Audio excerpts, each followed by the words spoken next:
Target nol kasus rabies di Denpasar akhirnya bobol. Pasalnya, sejak 2023 lalu, kasus rabies kembali muncul. Bahkan pada tahun ini sudah ada 2 kasus rabies ditemukan. Karena itu, upaya meminimalisasi penyebaran kasus ini terus dilakukan. Dinas Pertanian Kota Denpasar melakukan vaksinasi dan sterilisasi hewan penular rabies di parkir timur Taman Kota Lumintang.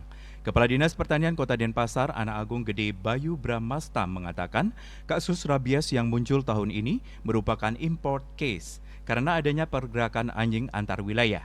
Ada yang membawa anjing dari luar Denpasar.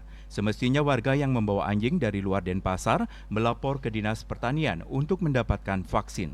Selain itu, anjing yang didatangkan dari luar Denpasar juga seharusnya dikarantina 1 hingga 2 minggu untuk mencegah kasus rabies.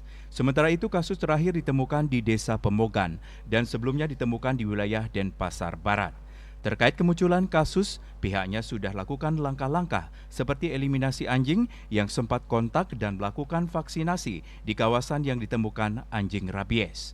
Namun menurutnya hingga kini belum ada kasus rabies yang menjangkiti manusia di Kota Denpasar.